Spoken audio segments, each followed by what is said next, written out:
To the Pete Mezzetti Show. I'm Pete Mezzetti. It's actually Town of Guilford tonight on the Pete Mezzetti Show, and I actually have the pleasure of interviewing First Selectman of the Town of Guilford, Matt Hoey. Matt, Pete, buddy, how are you? Good to wonderful. See you. Thank you for having me. Thanks for coming down. Good to see you again. My pleasure. It's been a while. I finally made it to the Pete Mezzetti Show. You did. You finally made it to the town of Westbrook. Exactly. So tell us a little bit about yourself and how long you've been First Selectman of the Town of Guilford. Pete, thank you.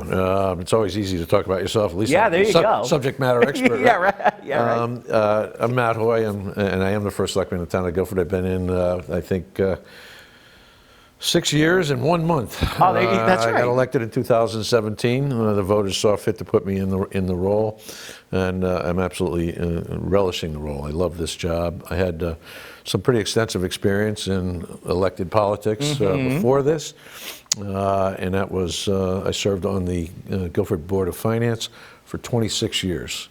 I was fortunate enough to be the chair for 24 of those years, so I had a little bit of prep before I got into this job. Absolutely. And I'm going to let the cat out of the bag. That's actually how you and I met. That's exactly. Your mom, Dolly, was a tax collector in the town of Guilford for a number of years until her retirement. We still miss her. Yeah. We still miss her. And she would always say to me, "Oh, come on I got to go present in front of the Board of Finance. Come with me. It's going to be fun." Okay, sure. Well, yeah. Go sit in front of a Board of Finance meeting for. I think your mom might have needed a new definition of fun. Yes, exactly. That probably wasn't the best fun for a young man to come. No. Well, I learned a lot. Yeah. I learned a lot. So what's going on in the town of Guilford? A lot of good things in Guilford, Pete. I feel very fortunate to be there. We're a small town, well, a little bigger than Westbrook and Clinton and some of the municipalities in your area. Okay. But about 22,000 people, and we have a nice mix in our community. Okay. We're not as diverse as we might like to be in terms of our population with racial diversity, but we do have socioeconomic diversity, which I think is wonderful. That we have folks from all walks of life in Guilford. We're like Westbrook, Clinton, Madison, Old Saybrook, our neighbors. We're a shoreline community. Right. But we also have one of the biggest footprints in the state. Really? I believe we're the second largest geographic town in the state with about 49 square miles and about 180 miles of roads that we need to take care of. Yeah.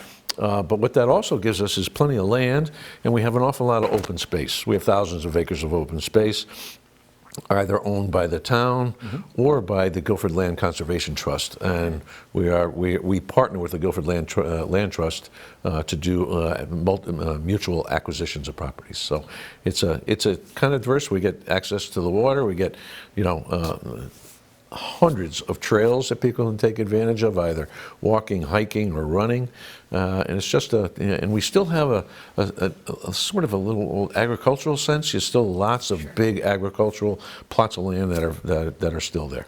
Okay. Now, I also understand that Walmart is gone from Guilford. However, there's something coming in, and there's something there currently. There is something there. Walmart moved out over a year ago. Yep. The store footprint, is smaller than the traditional Walmart. In fact, there are rumors that it was the smallest footprint store in the country. And so Walmart deemed that it wasn't a profitable enterprise. So we're fortunate enough, as you just mentioned, we have a tenant in there now. The Shoreline Plaza Management folks have a temporary tenant in there, and it's Blaze Pickleball. And for those of you, particularly those my age, pickleball is all the rage. It started out largely as a senior recreational activity, but it has come down the age stratas, and it's being played by people of all ages. It's an indoor facility. I think they have a dozen or maybe a dozen general courts, and then what they call 2 championship courts. Okay. It's membership based and/or ad hoc. You can go in and rent a court if it's available, but the members get the preferred times, and we're thrilled. We're the owners of this Blaze Pickleball sort of are using this as a demonstration to find out if this model works. To see if it works. See if the model works. Right. So, but then hopefully by January of 25 or shortly thereafter, there'll be a Target store in the location. Target has already been before our planning and zoning department with an application for a change of use on that facility, as well as having gone through the design review to make sure their signs and those kind of things meet with the town's expectations. So we're thrilled to have the pickleball court, and we're going to be even more thrilled to have a retailer like Target in town. Right. And I'm assuming that Target's probably not going to have to do much of the renovation as far as the store goes, because they won't be doing much. The outside facade will change a little bit. Their signage will be different. It'll be a little jazzier. Yes. Inside, it's one big shell, but the Target model will be imprinted on that building, and on the inside as well. So, but you're right, there isn't an awful lot of work to be done relative to the structure itself. Now, you and I actually have a couple friends in common. One of those would be Joe DeLong from CCM, which I'm assuming you're involved with. You're absolutely right, Pete. Let's talk about CCM. I'm very active at CCM. I've been on the board of directors, CCM board of directors, for I think 3 years, maybe 4 years now. And as opposed to the general membership, which Guilford is a member of CCM. And for those in the audience, although you've probably filled them in and Joe's filled them in over the years, but 168 of the 169 towns or municipalities or cities in Connecticut are members of CCM, which is in effect a trade and lobbying organization for the interests of municipalities throughout the state, large and small. And very often, Joe will tell you, trying to get the balance between the priorities of such a diverse mix. We have towns with populations in 1 to 2,000 people, and we have towns that are 130,000 people, or municipalities 130. So often finding the balance between those potentially competing interests is tricky. Joe's done a terrific job at doing it. The board is very happy with the work he's done, and we also do a lot of advocacy up at the legislature for priorities, for bills. We also fight some bills as well that we think are detrimental to municipalities. So I've had the pleasure of serving as a chair of one of the legislative committees in terms of formulating some of our strategies up at the legislature. He's a great guy. Tremendous guy. Cheers. And he's a Guilford resident. Yes. Yeah. Oh, yeah, that's right, he is. That's right, and I actually knew that.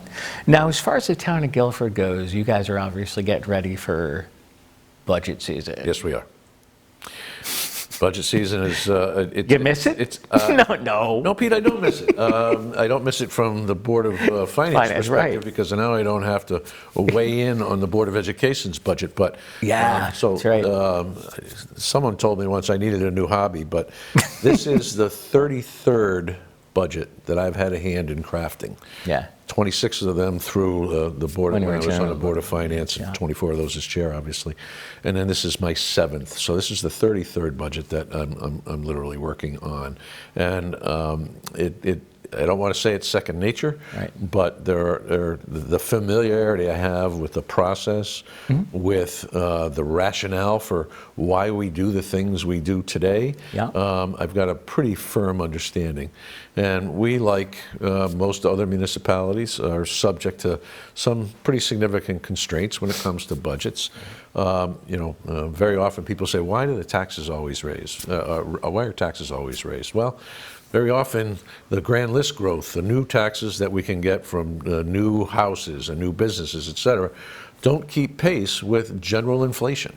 All of our employees are salaried or hourly, right? We have 5 unions in town that we negotiate in good faith with. and those unions and employees are often, and most years, have a guaranteed raise in their contracts. That's right. So our expenditures that can continue to grow up. We are also subject to many of the same pressures that household budgets are under.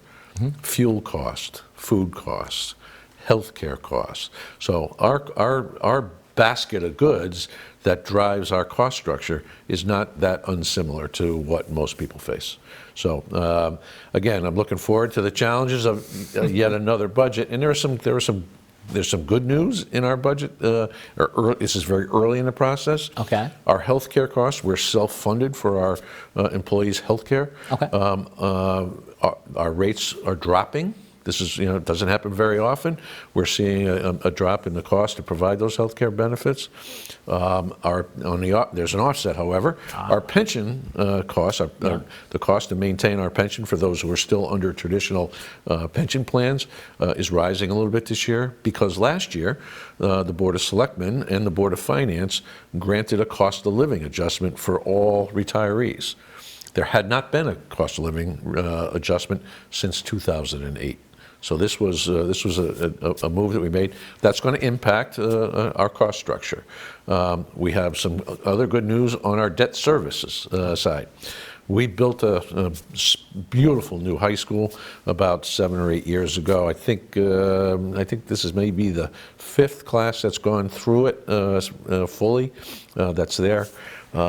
It's a tremendous facility, befitting what our community was looking for and wants and expects. And it's also part of a terrific school district. We've been largely supportive of our Board of Education and the spending. This is where I get to brag a little bit. Okay. The Guilford Public Schools is traditionally ranked in the top 10 by the State Board of Education, but we are also very cost effective. We traditionally spend between $2,000 and $2,500 a year less per pupil than the average of the other 9 in that top 10 group. So our taxpayers are getting good value for the dollar. Really? So, and again, on my side, this is where it's a little easier to do budgets than it used to be. From my side, all I have to do is prepare and present with my staff the town side budget. Board of Education presents theirs to the Board of Education, and then they're the ones that actually recommend out a budget to our voters. Would you mind sticking around for another segment? Absolutely. All right, we'll be right back.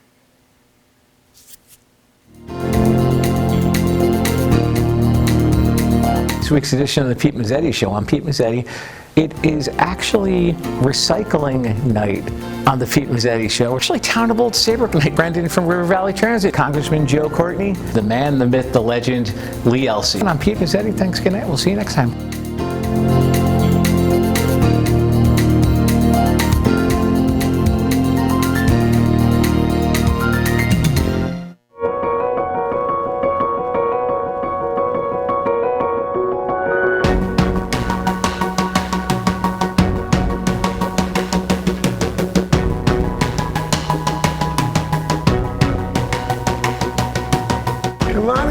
Come on in. Welcome to Short Things. Welcome to this week's edition of the Pete Mezzetti Show. Hello and welcome to Arts and Entertainment.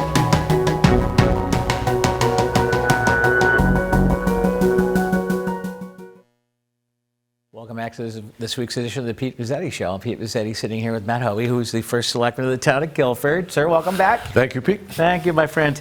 All right, so we talked about budgets, we talked about your time as first selectman, but what we also, I did a little bit of research on you over the weekend, and I understand that you're involved with Tweed New Haven Airport. I am, Pete. That's the worst kept secret around, apparently. Can we talk about that? We certainly can. Yeah.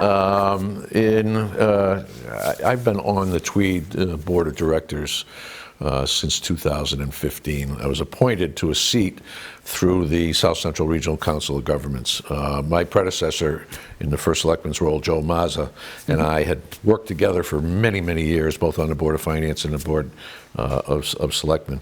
And Joe had asked if I was interested in representing the COG at Tweed, and I was thrilled to have the opportunity to do so.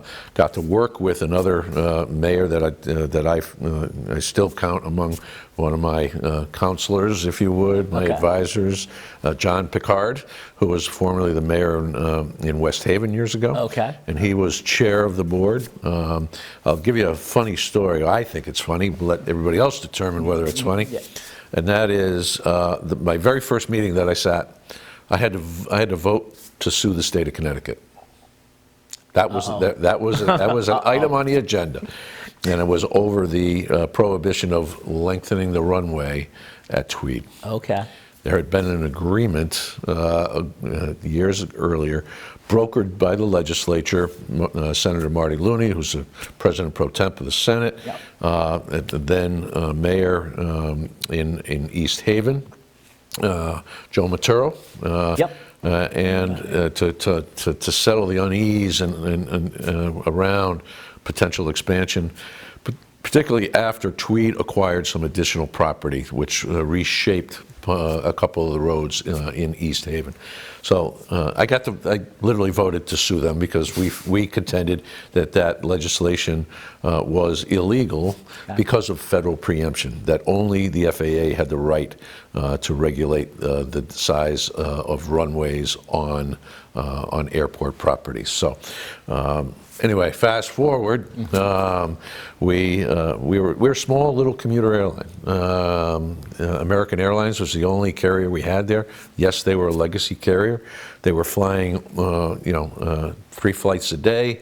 It was only going into Philadelphia, and then people had to connect from there. At the time, we were averaging 30 to 35,000 what they call enplanements, which were passengers getting on a plane. We had a vision of it being something substantially more than that. In 2019, the then executive director, Tim Larson, younger brother of John Larson. John Larson. All right. Went to work for the Lamont administration, and the board was literally trying to figure out whether we needed a full-time executive director or not, based on where we were and the fact that American Airlines was threatening to cut even further into the service. We started to have some conversations with our management company for the airport, Avports, about what they called PPP, public-private partnerships. Okay. And I foolishly agreed to the board's request to take over as interim executive director, and I did that for about 8 months on a part-time basis. I don't regret a minute of it. That was a placeholder between Senator Larson and Sean Scanlon, who was a state rep out of Guilford and part of Branford, who is now comptroller, state of Connecticut. We're very proud of Sean. He's a homegrown Guilford boy. And he wound up taking the executive director's job. Okay. And he did a terrific job of negotiating through a process with Avports, as well as negotiating through a decision that made its way up to the Supreme Court about who had the right to regulate the airports and airfields. We won that lawsuit. Supreme Court, we won it in the circuit court. Mm-hmm. Supreme Court decided not to take the case up, so they let the lower court's ruling stand, and then we were free to go to negotiate to do something more. So flash forward again, we came up with a deal with Avports. It's a 43-year lease of the airport itself. The airport itself is owned by the city of New Haven, even though it straddles both New Haven and East Haven, but it is owned by New Haven. The Tweed New Haven Airport Authority is the regulated body that manages it. Okay. So we signed basically, I call it a three-legged agreement, as opposed to a three-legged stool. Exactly. The city of New Haven, Avports, and the Tweed New Haven Tweed New Haven Authority Board for a 43-year lease, which will allow Avports to bring in private money There will no longer be any public money, taxpayer money, going to support the operation of the airport. It's all going to be done on a private basis. Wow. And during that time, Yes. Avello showed up. For those of you who are not familiar, Yeah. Avello is a brand new low-cost carrier that started service in 2022 out in California, out of Burbank, California. Connecticut was the second target hub, so New Haven was the hub, and Avello is now flying to 18 different destinations on nonstop flights, and again, they're a low-cost carrier, and we're thrilled to have them. And I mentioned a number of 35,000 enplanements. Yes. The number now is between 460 and 475 enplanements a year. It's real. Wow. So what's going to happen, we just received approval from the FAA to expand the runway and build a terminal on the other side of the airfield, which will be on the East Haven side of the airfield. You got to come take a look one day. Yeah. We'll get you down there. And so that lengthening the runway will allow for safer, a higher degree of safety. All right. The new terminal will bring it into the 22nd century, whatever. And we're thrilled with the opportunity to turn it into a major transportation hub that will serve Greater New Haven. And there's one other point that I think needs to be made. Sure. Over 300 jobs have been created as a result of what's going on there now. Really? More will come once the new terminal is built. How long is it going to take to build a new terminal? Well, it should take a couple of years. We just got the approval from the FAA, the Federal Aviation Administration. Sure. Requires airports to do an environmental assessment when they start to do things like we're looking to do. That assessment came back positive. They issue what's called a FONSI, finding of no significant impact. From an SI. So we are now clear to move forward with the plans we have to extend the runway and build a terminal on the other side.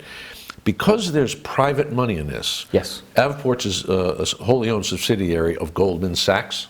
A pretty big financial concern. I know that. Because this is private money, very often those projects move faster than typical municipal and governmental projects move. So we're hoping that in 2 years' time, once we get past any potential appeals of the FAA decision, that we'll have the runway and the new terminal.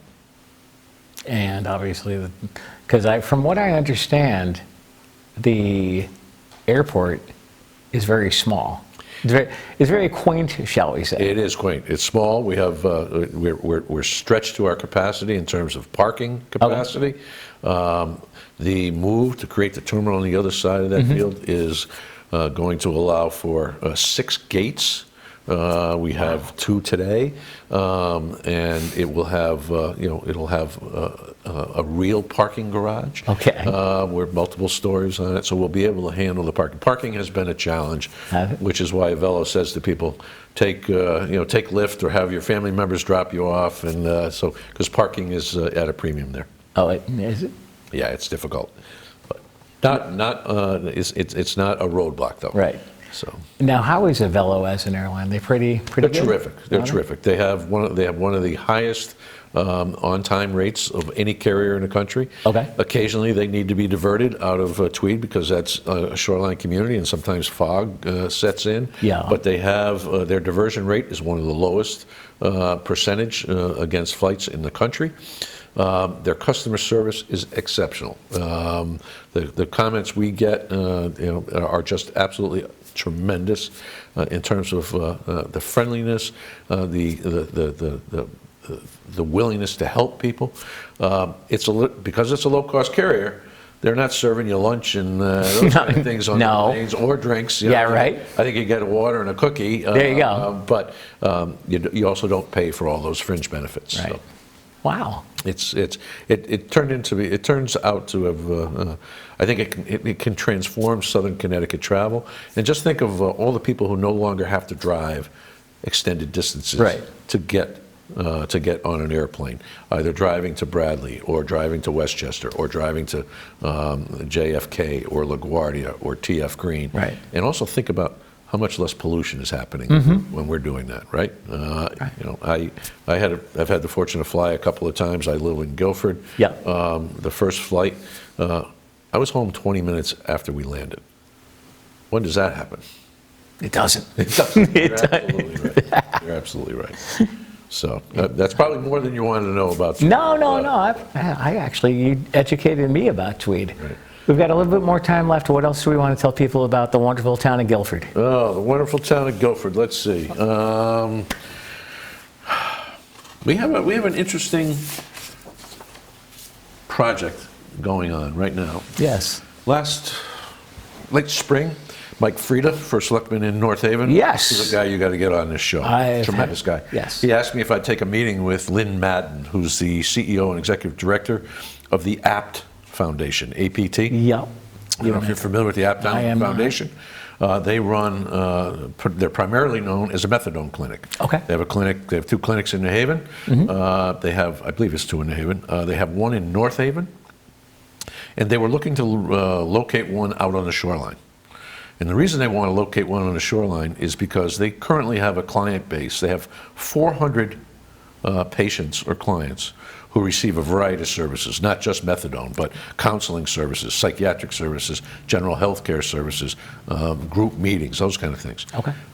And they have over 400 of their patients who live between Brantford and East Lyme. That means Wow. Those are our neighbors, Yep. those are our family members, those are our friends, and this facility will allow those people along the shoreline to avoid driving all the way into New Haven or to North Haven to get their meds for either their daily dose or the dosages they're allowed to take home based on where they are in their treatment plans. So these are people who are productive members of society, who are working, raising families, but unfortunately have an addiction, but they are taking care of that addiction through the program offered at APT. Wow. And they bought a piece of property in Guilford, right on Route 1, just off of exit 59. So it's convenient on and off the highway for those who are traveling. And the number that I have, the most current number I have, there are 55 Guilford residents who are currently utilizing their services, who will no longer have to ride to New Haven or North Haven to get it. We've had a little bit of resistance, the classic not in my backyard, people worrying about impacts to property values. It's located in a commercial area, adjacent to some residential areas, but not enmeshed in them. And some of the things about it to alleviate some fears, they have security services there. These are not people who are shooting up drugs. They are being dispensed medication, which is regulated by the state of Connecticut and the federal government, and they're being dispensed by medical healthcare professionals. So this I think, while it's a little bit unsettling for some of the members of our community, I think overall is a wonderful addition to our community, and not only for Guilford, but for many along the shoreline. Cool. Matt Hoey, we're out of time. Thanks for some time. We'll see you again soon. My pleasure. Thank you very much. Thanks, Matt. On behalf of Matt Hoey, I'm Pete Mezzetti. Thanks again, and we'll see you next time.